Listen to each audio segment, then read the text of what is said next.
Second, in terms of e-commerce process itself, including the process of warehousing and logistics, there's a lot of technology platforms that you can use. No? That's one, of course, yung order management system, sa customer support, yung mga help desk systems, the inventory management, yung mga WMS, warehousing management systems, and all of those are really like jumping also into AI, in the AI bandwagon. Diba?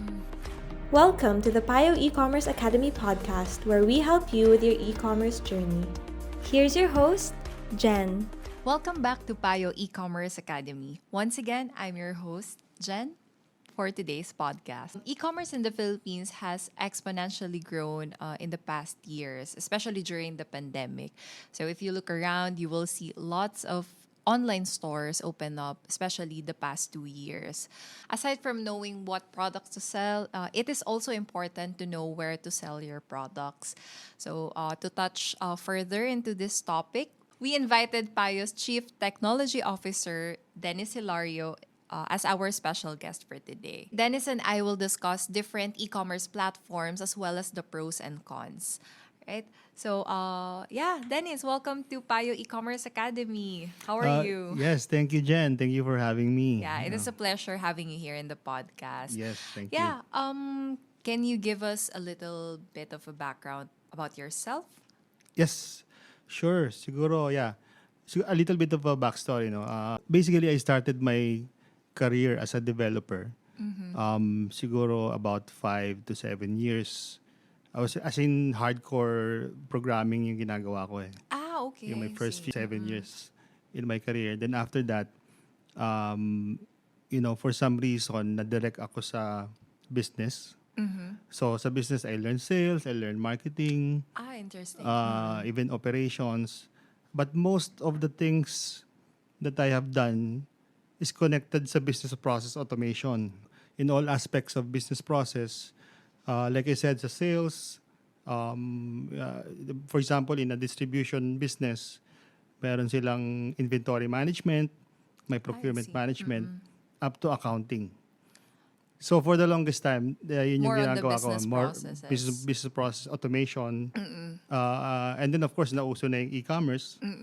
So I jump into that bandwagon as well. When Yun. did you start exploring e-commerce for the business process automation? Well, kasi aside from my career, we also have some family businesses. Okay. One of them mga interior products. So doon nag-start Good yung din siya, no? Parang, kumbaga, background din. yes. So I learned a lot from that business. Like launching a website, I see. digital marketing and whatnot. So basically doon na sharpen yung ko sa e-commerce. Yun. I see. Okay. That's great. And so basically no nag-pandemic, somehow I semi-retired from that career in like business automation.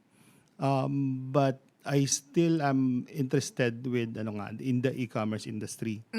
And Payo, I believe, is a major player when it comes to e-commerce and logistics side, di ba? Yes, yes.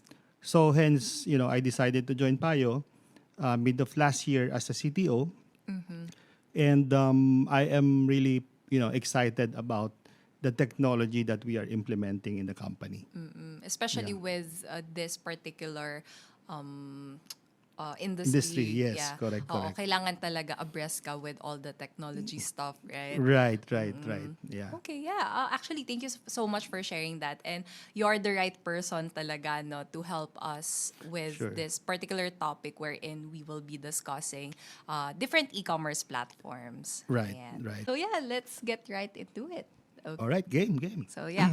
So Dennis, can you share with us what are the different types of e-commerce platforms? Yes. Actually, there's a lot. If you are like a starting e-commerce player, ang default niyan is that, especially if you don't have any idea about technology, if you're not a tech person, the easiest way to start is through marketplace. Okay. Everything's available na kasi. Yes, so you don't need to create a website. You just need to create an account. Lazada, Shopee, as you know. Correct. And then all you have to do is just focus on your products, basically, di ba? And then sa marketing part and delivery part would be taken care by the marketplace. No? But if you are someone who's like interested in building a brand, so the best way, is to use mga website builders. Okay. One of them is Shopify. Okay. Yung available na, right? Right. Yung mga easiest platforms to use. We have WooCommerce. Meron pang Magento. And many more. Wix, yung mga Square.com. So there are a lot of options. No? Okay. But in any case, one of the things to consider if you're building a website, lalo na if you're planning to have a robust one, somehow dapat meron kang tech, either background or tech assistance. Okay. So Parang ito ganun. yung parang nag-outsource ng tech for that particular... Yes, so you can build one. platform. Actually, kung basic lang naman talaga, you can actually create a simple Shopify website, diba? Okay. You can learn those easily sa YouTube or sa Google, diba? You can do a Google search. But again, if you are someone who's looking for a more robust website, you may need tech support. It can be you can hire somebody as an employee or you can outsource it from a third party, basically. Okay. Got it. Yeah. Can you walk us through the pros and cons of these platforms? Yes, of course. One of the advantages, like I said, for like the marketplace, diba? So easily you can create your account. You don't need to have like a detailed technical knowledge for you to be able to launch. The challenge lang there is that, if you are someone who's trying to build a brand, then, it's somehow, marketplace kasi para siyang,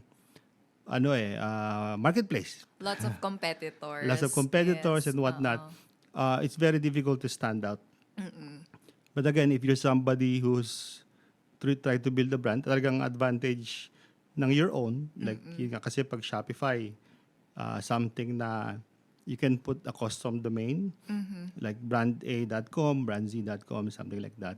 You can be flexible kung ano man yung mga ino-offer mo in the market, di ba?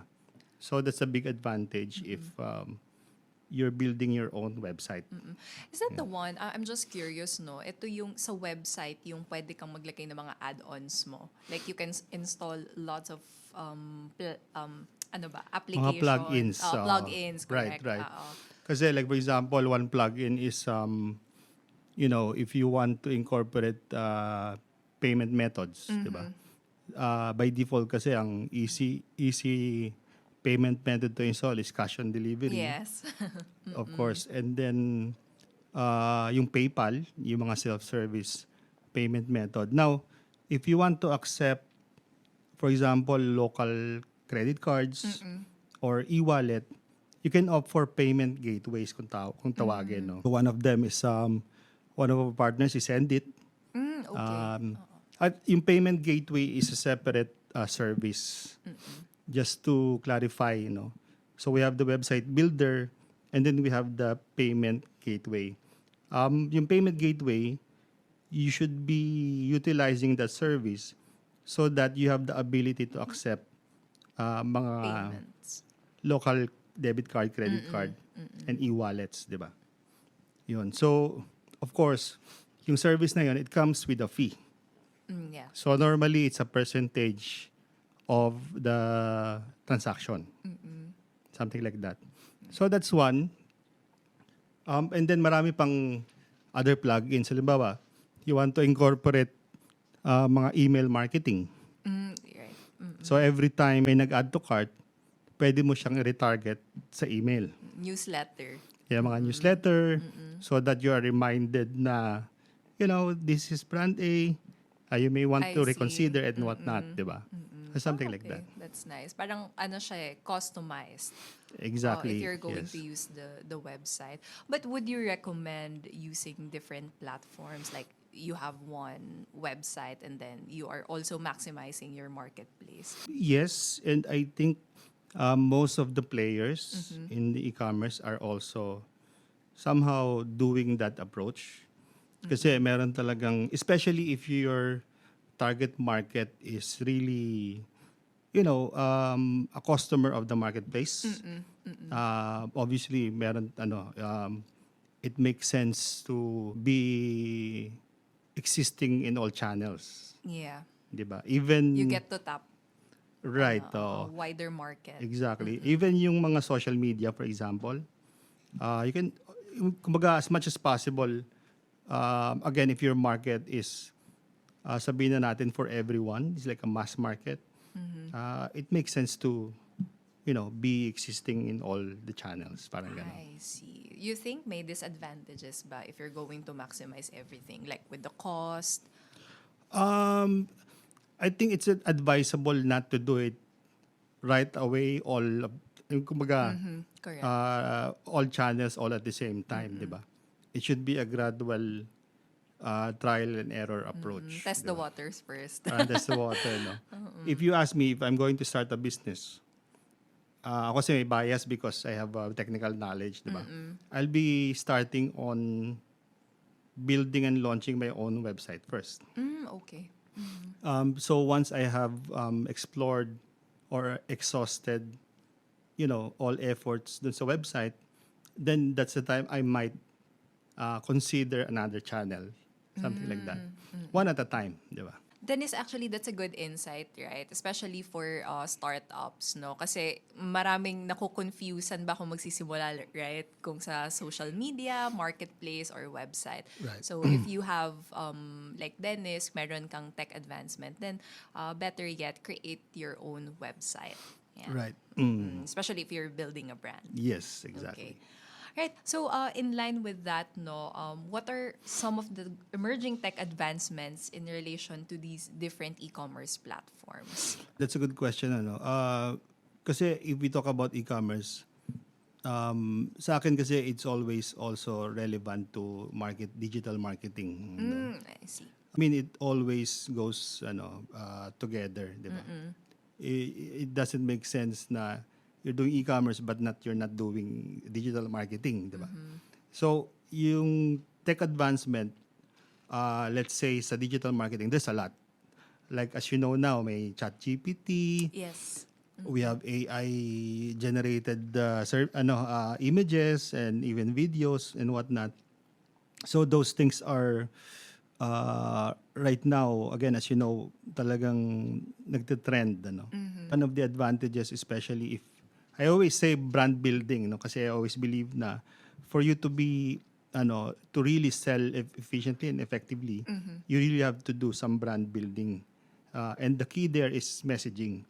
Okay. Diba? The content writing, the content marketing, and whatnot. So, in messaging, malaking tulong of yung mga AI-generated copywriting. Kasi,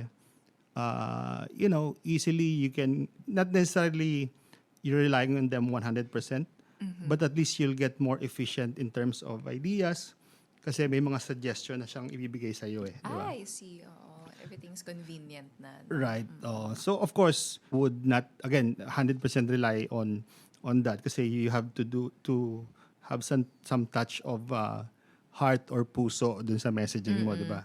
And Correct. authenticity, So that's one, and then second, in terms of e-commerce process itself, including the process of warehousing and logistics, there's a lot of technology platforms that you can use. No? That's one, of course, yung order management system, sa customer support, yung mga help desk systems, sa inventory management, yung mga WMS, warehousing management systems. And all of those are really like jumping also into AI, in the AI bandwagon, di ba? So there's a lot. For example, the chatbot. Chatbot is one advantages of chatbot in relation to customer service is that it can deflect mga issues and concerns, 'di ba? Right. Meaning you don't need to attend to all concerns, especially for yung mga common and recurring, 'di ba? Common FAQs na din. Something like that, 'di ba? So again, that's one of the technological advancement in the e-commerce industry. Yun. So but I think practically speaking, you don't really need to be OC and always implement these things without really analyzing the cost and benefit of executing it. Exactly. Baka minsan overkill na siya, or at times, you are not implementing the technology efficiently. Diba? As I always say, before you implement a technology or a software or whatever, you have to establish first your business process. That's the most important thing. Some people kasi, if I buy an inventory system, that will solve my problem. But in reality, hindi siya ganon. You have to define or fix first your processes before even considering to automate it. Parang ganon. Yeah. So that's the key in using technology. Yun. Okay. Yeah, Dennis, personally, what do you think is the most effective online platform given today's e-commerce landscape? Again, that's a good question. I think wala talagang as in the best or top, no? Kasi iba-ibang, there's a wide spectrum of things in e-commerce, Correct. as you may know, di ba? Merong sa selling part, may digital marketing part, may capturing of sales part, may logistics part, di ba? Kanina, going back to your first question, I believe, one of the reasons also why I prefer having a website than marketplace is that having a website kasi is something like you're buying a house. Di ba? You own the house eh.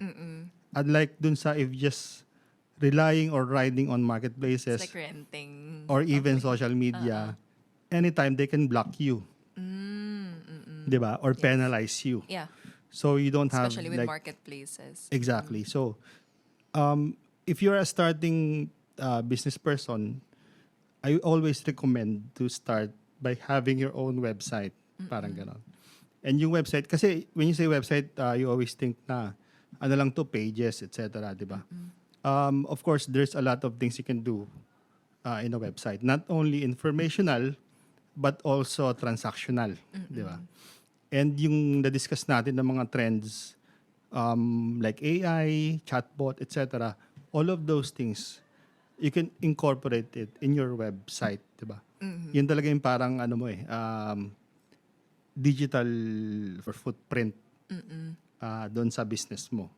So I think that's one of the most important kasi from there everything is on the back end side naman na eh. Like mga accounting system, inventory, etc. But it all boils down to sa front end mo eh, which is your brand and your purpose as a company. Parang ganun. Okay. Yeah. Even social media like Facebook, Instagram, anytime they can block you eh. That's something that, you really don't own. Parang ganon. That's insightful, no? We learned a lot, right? So yeah, any other tips that you'd like to share with our merchants that would like to start selling online? Yeah. Yes, thank you for that. I think if you're starting a business online or even, you're already doing it, I think it's best if you can also consider especially for those people who are doing everything by themselves. I just want them to I just want to let them know that there are options to outsource other aspects of e-commerce. Now, for example, warehousing, instead of you doing it yourself, you can outsource it. Even the fulfillment side of it, logistics side of it. Again, you don't have to do everything on your own. I think that's why Payo is here. Of course. And other courier services are there. It's something you can do in business in a more or smarter way, no. So not only on the front side but also on the delivery and fulfillment side. Yun. So I think that's it. Yeah, thank you so much, Dennis. Really, Thank you so really much. appreciate your time. Yeah. In conclusion, the kind of e-commerce platform you sell on will depend on the approach you want to take, the size of the business, as well as your budget. So you don't have to be on all these platforms, as Dennis mentioned, right? So especially at the beginning of your e-commerce journey. So it's to figure out where you can best reach out to your audience. So for more tips on anything and everything e-commerce, follow our Payo e-commerce podcast. Thank you. Thank you so much.